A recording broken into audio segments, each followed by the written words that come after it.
scored the IMSA GT Championship. Or Dale Earnhardt, the defending IROC champion, representing the Winston Cup stock cars of NASCAR. In 1979, he was Rookie of the Year. In 1980, he was the champion. Since then, his relentless charging has earned him 4 Winston Cup titles. Or Tommy Kendall, at 6 foot 4 inches, this road racing IROC rookie is the tallest driver in the field. A former go-karter, he ripped off 3 IMSA GT championships, and last year took the SCCA Trans Am crown. Bob Wallet comes to the IROC as a rookie from Strasbourg, France. Since 1967, he's been a fixture in endurance sports cars with a long string of victories. And 3 times, he's scored the checkered flag at the 24 Hours of Daytona. IndyCar driver Scott Pruitt has raced in the IROC Series 3 times in the past. His entry gained then as a road racing champion in both the IMSA GTO and Trans Am Series. This year, he represents the IndyCars, but only after a 1-year layoff for injuries in a testing accident. Al Unser Jr. won the IndyCar Championship despite slamming the wall at Nazareth, Pennsylvania last year. Twice the IROC champion. He has never finished this series lower than 2nd place in 5 different appearances. Bill Elliott from NASCAR is in his 5th IROC series. In 1985, he won the prestigious Daytona 500. In 1988, he took the Winston Cup crown. In 1985, he became the only man to win the Winston Million. Dorsey Schrader is a sophomore in the IROC, but his road racing background is long and full of checkered flags. In 1989, he took both the Rookie of the Year and the championship in the Trans Am. Last year, he was the GTO champion. Jeff Bodine earned his way early as a modified champion. He moved to the Winston Cup and took the 1986 Daytona 500. Jeff is in his 3rd IROC series. He was champion in his first try in 1987. Mark Martin represents the stock cars of NASCAR. He's a short track master with 3 ASA titles. Last year, Martin was 2nd in the Winston Cup Series by just 26 points. He races today, starting his 2nd IROC Series. Al Unser, in 1987, became only the 2nd man to win 4 times at the Indianapolis 500. 3 times, Al has been the IndyCar champion.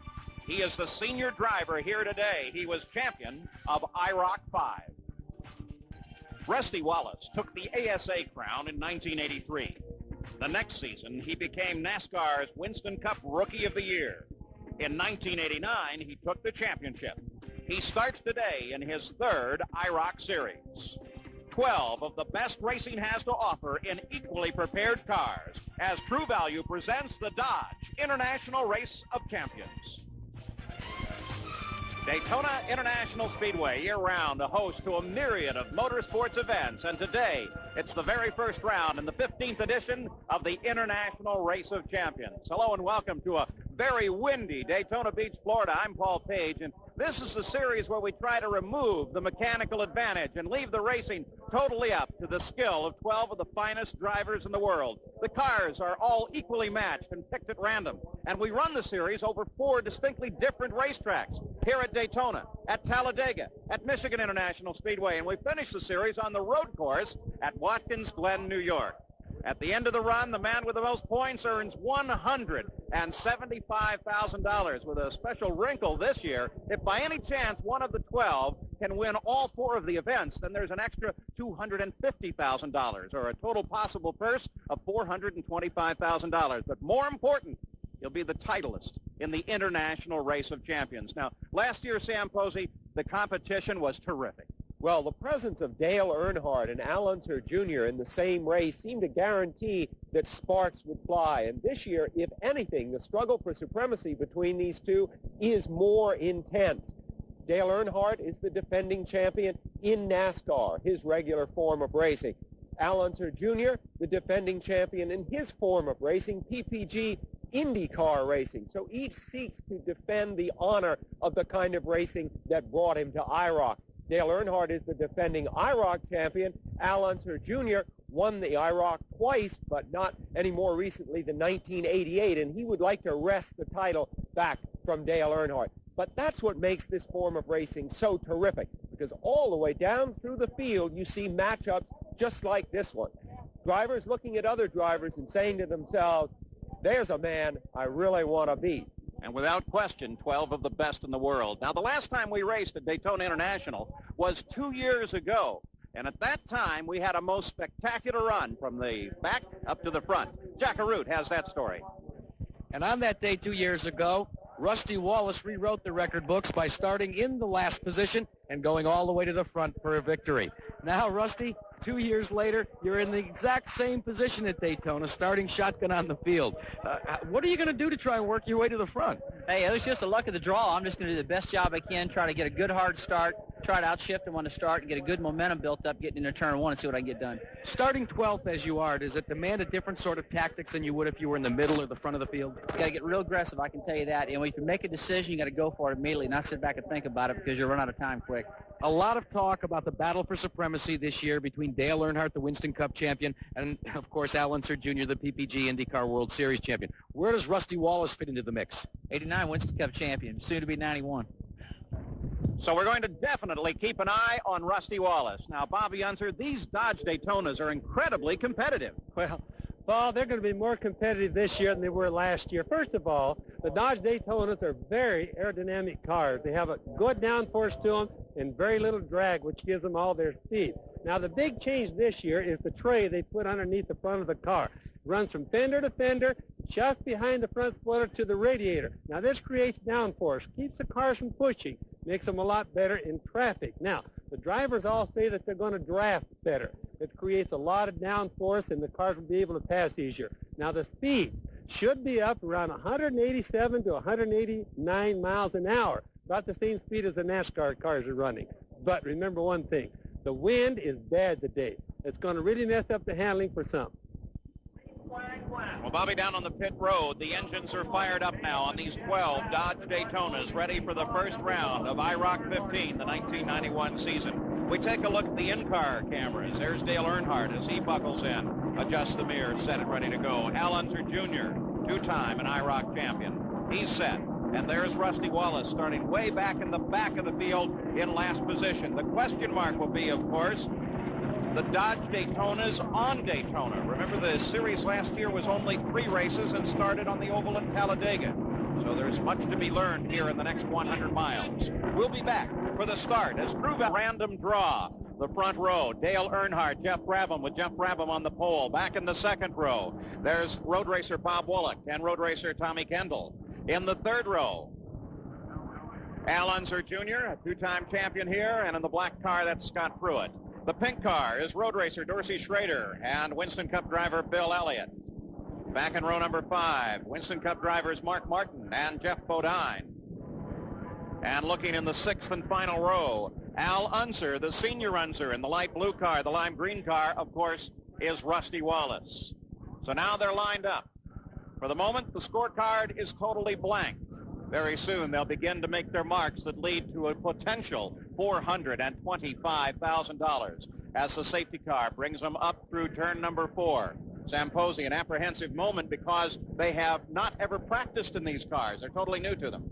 And what little practice they did do, of course, is going to be obviated by going into turn 3 and turn 4 with this immense tailwind, even as they're trying to sort out the traffic situation. A tense moment. Gusting winds here, upwards of 46 miles an hour. Starter takes a close look at the field. The green flag is out, and we're racing the 15th edition of the International Race of Champions. Almost immediately, Tom Kendall comes down low, trying to the inside of Jeff Brabham as Dale Earnhardt comes out in front. Kendall, a rookie, so that's an extraordinarily brave and gutsy move to have made so soon in the race. Well, I think they realize, Sam, that they're going to have to do it early on. You know, the history of IROC shows the guys that move the earliest, going the fastest, are the guys that are doing good. Kendall is not new to this type of racing, just this type of track. And as they come to the backside, take a look at the bright red car. That's Bill Elliott, who started in 7th and moved to 3rd place on the start. Now comes inside to challenge Kendall. Jeff Bodine closes up behind Elliott. So already the Winston Cup drivers have hooked up and are running. It's Earnhardt, then Elliott, then Bodine. Kendall is battling with Scott Pruitt. Well, Kendall has just slowly gone backwards. In fact, not even slowly, Paul, pretty fast. Pruitt, of course, has had some experience here. Kendall is a rookie. But if you look at the guys up front, that's the guys that are used to NASCAR racing the most. Now Scott Pruitt closes in on the top three, and Al Unser Jr. drops into 5th place now as one car runs way high up against the wall. Remember, you can see the dust that he's bringing up there. That's from the wind. It's been blowing dust and wind all over the place. That gives you an idea how bad the wind is. And that was Bob Wallach, who has just completed his first lap in competition on a super speedway, despite all of his experience. Look at Bodine. Split with Elliott as they run alongside of Earnhardt. Scott Pruitt in the black car closes in behind. This must be a real tonic to Pruitt. He's been out of racing with injuries for almost a full year. Now he's mixing it for the lead. All of them tucked in right together as they come across the stripe one more time. 40 laps here, 100 miles on the high banks of Daytona. 3 abreast, sometimes 4 abreast. There's going to be some touching here pretty soon, Paul. In fact, I suppose already they've been, look at that right there. Now that's a little bit of touching going on right there between Bodine and Earnhardt. That's really hard racing. So the battle is at the front of the field as Bodine and Earnhardt are side by side. You're watching from onboard Al Unser Jr.'s car. And of course, Al Unser Jr., champion in the IndyCar racing, looks over at Dale Earnhardt, who is right there in the orange car, champion of the Winston Cup. And those two men are just yards apart right now. Looking back from Earnhardt as he comes to the front one more time. Rusty Wallace has managed to pick off 4 cars and is up to 8th as he moves his way up through the field. But again, the Winston Cup driver is working very well together. The track is a little bit dirty. The wind has blown debris around on it, and you can see some of it lodging in the radiators. I doubt if that'll cause overheating, but it is a consideration. Earnhardt leads at the moment, under challenge by Al Unser Jr. Dale Earnhardt, of course, is the defending IROC champion. We asked him if his championship changed his approach. Still going to be a one-on-one race. You know, it's not one of them deals where you're going to go out and feel like you can dominate. You're just going to have to go out and get your best hold and best position and try to go from there. We're really lucky to be starting up front. So, you know, we're excited about being in it again, especially after winning our first series and last year. And, you know, the second series with the Dodge Daytona. So it's looking really good. The practices went well, and I'm looking forward to it. So the fight continues, not only at the front of the field, but everybody, as somebody goes high and trails some dust, coming up very close to the wall here at Daytona. And keep an eye on Rusty Wallace. Remember, he started in last place. But now as you ride on board with Rusty Wallace, he moves up right behind Al Unser Jr. That's Earnhardt over in the orange car. Unser Jr. comes in to challenge Earnhardt and taps him, then takes the lead. But look at Wallace. Wallace down on the inside. And Rusty Wallace moves from last to first. Remember, he won here at Daytona in a very similar move starting last. Now, the two-way radio with Rusty Wallace is out of service right now, so we're not going to be able to talk to him. In another way, I'm fairly sure he doesn't want to talk to us right now, as Rusty Wallace comes from last place to take the lead in round number 1 of IROC 15. We'll be back with more after this. As True Value presents the Dodge International Race of Champions. Now keep an eye on that black car. That is Scott Pruitt. He is very definitely on the move. Yes, he certainly is, Paul, and it just shows you Scott Pruitt has only had one race here, or on a track like this, and look how good he's doing right now. Look at it, right up, right into the camera. Now that's a bump. What they're trying to do is get these 3 cars, you can see how far they are ahead of the others. They're trying to get away from the draft, and I think they've pretty well done it right now. Oh, Scott Pruitt tries to hold off Mark Martin as Rusty Wallace moving from last place to first. You see the sparks. Lead. You see the sparks there. They're bottoming in a couple of places. Turn 1, turn 4 both have substantial bumps here, which make the cars momentarily unstable. You will see the spark.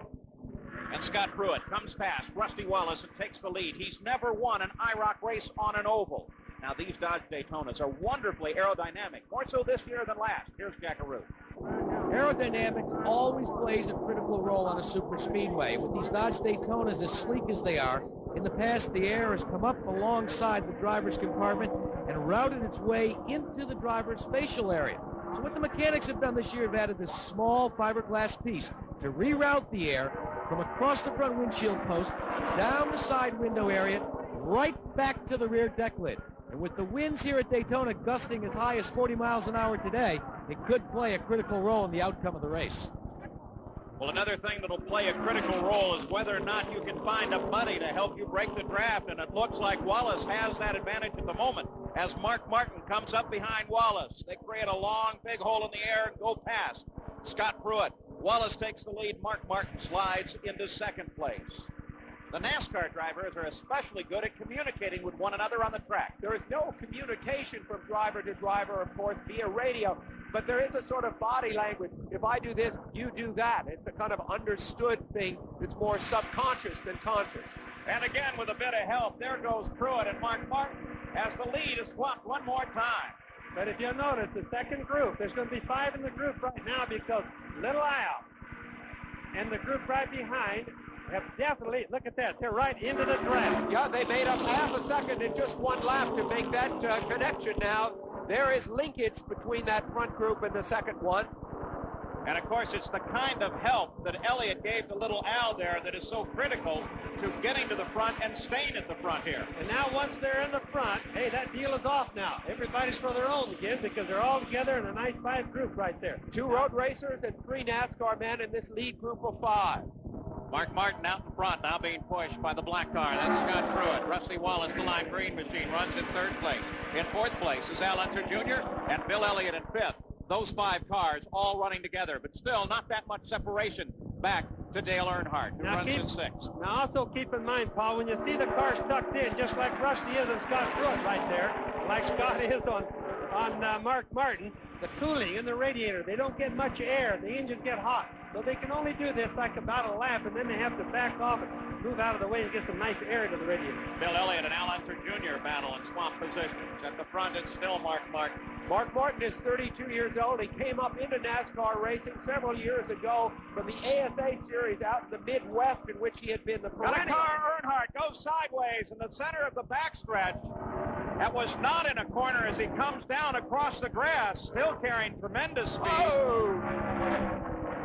And Earnhardt rolls to a stop on an access road. That's not on the racetrack, but Earnhardt lost at Bobby Unser in the middle of the backstretch. He certainly did. Now, it could have been that he ran over some debris and got a tire, or as bad as the wind is today, and the other cars involved, it could have just turned him sideways. Obviously, he's very disgusted. Just look at the look on his face now. So Earnhardt loosens his shoulder straps as the yellow flag comes out. Earnhardt lost it well down the backstretch. We take a look now, Bobby Unser. Okay, there's Dale Earnhardt on the inside, the number 2 car, the orange car. They work their way off the second turn. Bill Elliott on the outside. He got it loose. He started trying to gather it up. He's trying to correct for it, but it's too far gone each time he went.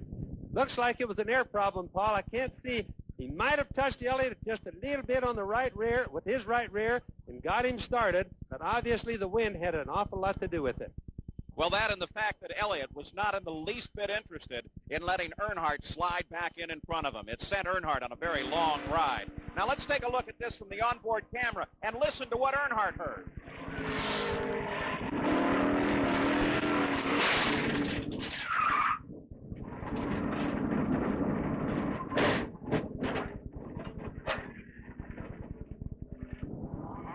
So the Winston Cup champion and the defending IROC champion, Dale Earnhardt, with an incident on the backstretch, and he is out of the running now. 11 cars are left in the first round of the International Race of Champions. Mark Martin has the lead. Scott Pruitt is second. We'll be back.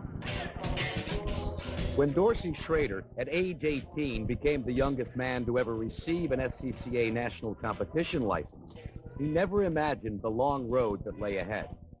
For 18 years, Schrader was an aspiring driver, ready with his helmet and open to all driving offers. His rides included SCCA club events, Formula Atlantic, and IMSA's Firehawk Series. Then, in 1989, a test drive for car owner Jack Roush led to a full-time seat on the Roush team and the SCCA Trans Am Championship. That title led to an invitation for Schrader to compete in the 1990 International Race of Champions. The first round was scheduled for the 2.66-mile Talladega Superspeedway. I never really got a chance to think about it. I'm about to be in the IROC race at Talladega. We went down and did our one practice session, and before I knew it, I was in the race car on the grid with the engine running, and I'm going, Oh my God! You know what have I got myself into this time? It was incredibly frightening, as I didn't know what to expect at IROC at that point. Once settled in the seat of his IROC Dodge, Schrader's talent overcame his fear and uncertainty. Despite his lack of oval experience, his Talladega performance impressed many. In the series' second race on Cleveland's Burke Lakefront Airport, Dorsey showcased his road racing skills by running with the leaders until this accident on lap 21 forced him to the sideline. Another solid performance in IROC's finale at the 2-mile Michigan International Speedway further showcased his potential and set the stage for an unexpected opportunity. After the two oval races, when Dick Trickle got hurt at Watkins Glen, I was running in a Trans Am race there, and all of a sudden, you know, I'm in the car on the grid, and they stick their head in and say, do you want to drive the Trop Arctic car, the 66 car? And I said, what are you talking about? And they said, well, you know, Dick Trickle's got hurt. Can you sub for him? Can you drive the car? I thought, well, yeah, sure I can drive the car. You know, that had never happened without the IROC deal. After 20 years of showing potential, the doors of opportunity are swinging open for Dorsey. He's already been part of this year's winning GTO team at Daytona Sunbank 24 and has a racing schedule set for the season that includes rides in a host of different disciplines: Trans Am racing, IMSA endurance event, as well as stock car outings in ARCA and NASCAR's premier Winston Cup Series. To some, his 1990 schedule of 40-plus events might seem overwhelming, but not so to Dorsey Schrader. There's nobody in the IROC Series, nobody in Winston Cup, there's nobody in IMSA or any other venue that has more fun than Dorsey Schrader. I have a serious good time. Well, we're ready to go racing again at Daytona as Mark Martin leads Scott Pruitt and Rusty Wallace down toward the green flag. They're on the flat here at Daytona International. Green flag about to come up. They begin to pick up the speed. Martin paces them into the flag. Now the green flag is out. And we're racing once again in the International Race of Champions. And Martin keeps his top place, but Scott Pruitt begins to fade backwards. There they go, right back into their 2 and 3 abreast. Now they're 2 abreast down there, 3 abreast. Just like to start all over again, but Mark Martin definitely got a jump on him. And Scott Pruitt got a terrible restart there as Scott Pruitt fell back through the field. At the front, it's Martin, and then Al Unser Jr. closing in. Unser Jr. near the front of the field puts fear. You see him now pulling out to the inside. That really puts fear in everyone else's heart, because if there's one man, if he can succeed on these ovals, the 3 ovals that precede the final race at Watkins Glen, that is a race he could expect to dominate and perhaps win the championship with a last-minute win there. And the defending IndyCar champion, Al Unser Jr., you look back from his car to Rusty Wallace. He helped both Wallace and Earnhardt when he moved down to the inside, pulled them both through. But now here comes Rusty Wallace. Well, the retirement, of course, of Earnhardt changes the chemistry of the championship and this race. Every other driver now sees himself as having much better prospects than he did a few laps ago. The teaming up and the drafting, that's the whole answer. So just watch, as you watch the cars go, how the drivers think with each other without any type of a signal or any radio to talk with, how they think, who they're going to help and how the teamwork works. Al Unser Jr. comes back to the front. Mark Martin down to the inside. When little Al first took the lead, he became the 5th leader of the race in just 14 laps. Scott Pruitt fell back 6 places from 2nd back to 8th on the restart. Getting a terrible restart now, has to work with Jeff Bodine to try to get back up to the front. But an 8th place to a 1st place, the way it's going today, Paul, could be 1 lap. There's really been a lot of passing. Here's the report now on Dale Earnhardt after his accident earlier. He's okay. As a matter of fact, Jack Arute is trying to track him down. Paul, Dale Earnhardt hitched a ride back to the Winston Cup garage area by way of a pickup truck. He's now sequestered himself inside his Winston Cup hauler in the front of the trailer. I had a chance to speak to him, and I asked him what happened. And he said, I don't want to talk about it right now, and I don't want to talk to anybody. He then closed the door and asked us to leave. The wind's gusting up to 46 miles an hour here, and from those onboard cameras, you get a good idea of how much that pushes a race car around, and also what it does in terms of getting debris out on the racetrack. It's still Al Unser Jr. out in front. Now again from the top of Rusty Wallace's car as Wallace pursues from 2nd place. Now, what he'd like to do is just get up there and just barely bump little Al while he's going straight, Paul, so they could possibly try to break the draft off the other cars. and get out on their own, have a 2-car race instead of an 11-car race. So Wallace still in pursuit. They come down in front of the giant grandstand tower at Daytona International.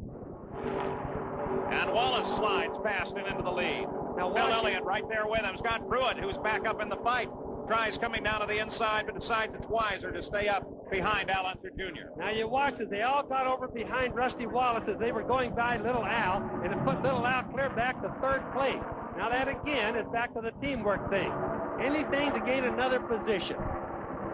And now Elliott comes up to help Rusty Wallace as the fight continues, and the entire field is running right together at Daytona International Speedway. Round number 1 of the International Race of Champions. We'll be back. Elliott with Scott Pruitt hooked up, used the draft very effectively as they move past Rusty Wallace, and now Elliott has the lead here at Daytona.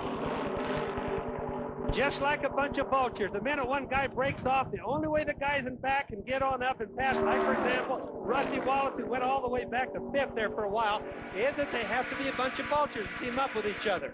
Now that shows you how close and how competitive the cars are together. Rusty Wallace back to 5th. He's in 6th place right now, all in less than a lap. So if you can find a group to run with here at Daytona, you can move to the front. We just saw ample evidence of that. Scott Pruitt from the Indy cars now runs in 2nd place, following Winston Cup driver Bill Elliott. Of the leaders at this point, Pruitt, who you see right there in the black car, is by far the least experienced at this form of racing. The other men are all seasoned NASCAR men. Pruitt has never raced this long and this hard in the front of an oval race before like this, so he's doing a tremendous job.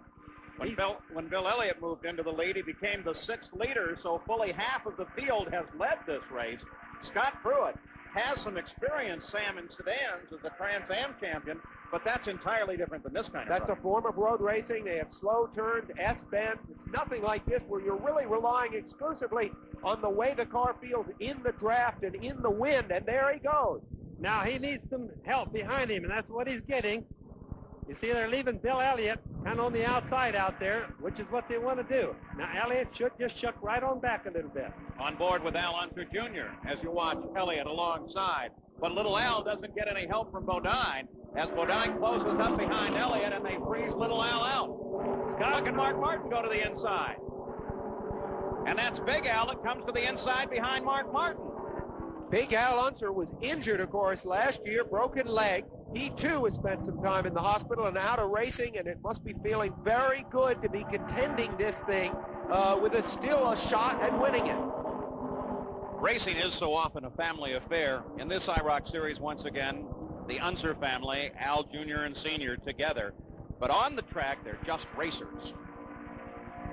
Dad's another race car on the racetrack I have to pass in order to win the race, and we run very competitively with each other out on the racetrack. And so, but it is true that that I've got somebody that I can actually and truly trust out there that's going to help get us to the front, and then we'll start racing among ourselves. This was one of the things that especially the Winston Cup drivers were concerned about, because with both father and son here, now Al Unser Jr. had a friend that he otherwise didn't have. The amazing thing to me is we're well past the halfway point. The interval 1st to 10th is 9/10 of a second. In other words, with the exception of Bob Wallach, who runs alone, everybody is teamed up running right together. A small interval just opened up between 5th and 6th. But they are still very close together here at Daytona International Speedway. The leader of the run, Scott Pruitt. Bill Elliott is in 2nd place. Jeff Bodine in 3rd. If you see that little hand signal that was coming from Al Jr., that's, hey, get in line to the guy behind. That's Give Rusty Wallace. He's signaling to Wallace, who's right behind him. Give me a push. Let's get on up. Let's team up together. That was his signal. Well, Scott Pruitt is back in front, being chased by Bill Elliott and Mark Martin, the 2 NASCAR guys, and then Al Unser. We'll be back. Presents the Dodge International Race of Champions, and Mark Martin takes his Dodge and moves down under Bill Elliott as both of them come around Scott Pruitt. Scott back to 3rd. Al Unser is 4th. They are approaching turn 1, where there is some debris on the track in the form of a black, what looks like a bag. You're about to see it just there on the left. It'll be interesting. They are going to have to, yeah. See, there was no way to be sure as you approached that what it might have been. Mark Martin caught a glimpse of it, moved up just a little bit high and picked it in the air. And boy, I'll tell you, when you're going into one of those corners, Bobby Unser, you're really not looking straight ahead. You're kind of looking up and to the left. Absolutely, you've got to do that. And Sam brought that bag. You know, they don't know when it's black like that. It could have been some rubber. A cut tire. Here comes Elliott now as he takes the lead. Scott Pruitt comes into second. Will Al Unser Jr. be able, or Al Unser Sr. be able to grab third? Looks like it as they all come around Mark Martin. Bodine drops back behind Martin. This is a very big day for Bill Elliott, whose career has been kind of lukewarm for the last couple of years by his standards, of course, because he was such a huge winner a few years ago. But this is a big development for him that Earnhardt is out and that he is running this well. Now it's Al Unser on the move as he comes to the inside of Pruitt. He had to make a gamble. He's not getting any teamwork, though. In other words, Pruitt is tucked up to Elliott so tight, not letting Big Al in. He's going to have to out-horsepower him, Paul, or he's not going to get by. There comes Mark Martin closing up behind Big Al. Bodine is right there as well. As with a little help, Elliott comes back to the front again. Scott Pruitt teams up with him. The logic, Bobby Unser, would seem to be that Al and Scott Pruitt, both representing the Indy cars, would team up. Well, I'm not too sure that Scott's trying to team up with anything other than the NASCAR guys. His car's been good. He's been fast all day. He's been able to lead a lot of the race. And that's all he's worried about right now. Big Al needs a little help. Remember aside from Mark Martin, who's right behind him. Remember, though, that Big Al is a former IROC champion. He's been through all this before. He's won the championship. He drives with a kind of confidence that some of these other men just do not have. Of course, with the winds gusting above 46 miles an hour here, a lot of debris out on the racetrack. We've had several glimpses of it. There is an indication that maybe a good deal of that debris has ended up in the cooling intakes on Al Unser Jr.'s car, and that may be part of the explanation as to why he's dropping back and waving people by. I would guess if that's true, Bobby, he may see a hot engine. Yes, but you can watch him pulling off, and I think you see how he pulls off to the side there. Of course, he's going to go on around, and Big Al's going to help him. As they come three abreast across the stripe, Big Al drops down behind Pruitt now, so you have the two IndyCar drivers working together, and right behind them, the two Winston Cup drivers. But can Big Al hold that low line? You see, Pruitt moved right up out of the way, ruined Big Al trying to help him out, and kind of ruined that teamwork deal. But Pruitt at least came out ahead out of the shuffle. Big Al continues to hold on as they head into turn 3. Now the split comes around Big Al as he drops backwards. And let's keep in mind also, upon this drafting and teamwork, nobody's under obligation to help anybody else. You know, you can help somebody when it's going to help you. Other than that, let them go. In any form of racing, it's very important to be able to change gear ratios very quickly at any track. In our True Value Mechanics of Racing, Jack Arute takes a look. Winston Cup stock cars utilize a rear-end gear ratio system known as a full floater, which is a direct descendant of what we find under our own passenger cars. Now, every time they decide to change a gear ratio, they remove the ring and pinion and the entire housing. Now, this is not only a time-consuming effort, but it's extremely expensive because each individual gear ratio and housing costs as much as $1,500 to $3,000. Now, the International Race of Champions cars have elected to go with a short-track quick-change rear-end system simply for economy, number one, because if they had to carry enough full floaters to service their entire fleet against the 4 racetracks that they run at, the inventory alone would cost over $1 million. The short-track system is a very simple system. All that's necessary is the removal of a plate, 2 spur gears are taken and exchanged for the new gear ratio, sliding them on very simply, and then replacing the cover plate and adding the lubrication one more time. What this also allows the IROC mechanics to do is better match the horsepower and torque to the specific racetrack that they're competing at. The reason for that? There are far more gear ratios available in short-track quick-change gears than there are in full floaters. Scott Pruitt continues to hold on to the lead here, and whoa, little elbows back in there. That was his dad. He was pushing him, trying to give him a boost, like a little bit more horsepower going into the turn. And when he turned him loose, there was a bind in the car, and the little house car wiggled like that. At the same time, you got a glimpse of Tommy Kendall getting up very, very close to the wall. Now Unser Jr. on the backstretch continues his pursuit of Elliott. Now that's pure horsepower. They're not getting a lot of help. They both get a little bit of help from Pruitt, but not a whole bunch there. So Scott Pruitt is able to pull away just a bit. Al Unser Jr. battles with Bill Elliott for second place as we look toward the closing laps. We'll be right back. As True Value presents the Dodge International Race of Champions. And out in front, it's IndyCar driver Scott Pruitt. With just 3 laps to go, you ride on board with Al Unser Jr. That's Mark Martin. And now Jeff Bodine just ahead of little Al. As Al shuffles backwards, here is Bill Elliott fighting for the lead with the black car that belongs to Scott Pruitt. Paul, we have never seen as much passing in an IROC race as we're seeing here today. Best race I think we've ever seen. It has been one terrific battle, and Sam Posey have to wonder what's going on in the mind of Scott Pruitt. He really shouldn't be where he is right now. Should and shouldn't. Pruitt is a very fast learner. He's a very intelligent young man, and sometimes you take a year off from racing, whether you want to or not, and it helps you to focus when you come back. For the other man, there's a lot that's gone under the bridge in the last year, but Pruitt comes out with a clean mind and ready to really race. Pruitt driving very smart now, protects his position as they come through the tri-oval. His job now is to try and drive a line that will keep everyone else back. Elliott closes in. A lap and a half to go. Decisions have now come upon them. They're going to have to make up their minds. They're going to have to team up, and go for it, because there's no time left, Paul. The general wisdom would be that you would want to be in Bill Elliott's shoes right now, riding in second place, with a chance to use a little help from Al Unser behind him and come across the line. But will Al Unser actually help Elliott? Is there a battle between the disciplines? Elliott passed Scott Pruitt right on the outside, right here, just a few laps ago. See, Pruitt made a defensive move, didn't he, Bobby? He came down as they came into that tri-oval D there. He didn't want to surrender the lead. Interesting, because he obviously has decided to stick it out in the lead as long as he can. Well, it's good defensive driving that he did. Scott Pruitt with his final pass down the back stretch. As Scott Pruitt now holding on, here is Elliott to the outside. The yellow flag flying for a moment at the start-finish line. And there is Elliott going way high. Scott Pruitt continues to hold on. Scott Pruitt holding on now. And here comes Elliott with a charge, but it's going to be a little late. As Scott Pruitt, if he can protect the position to the line, the checkered flag goes to Scott Pruitt, and he's picked up the win.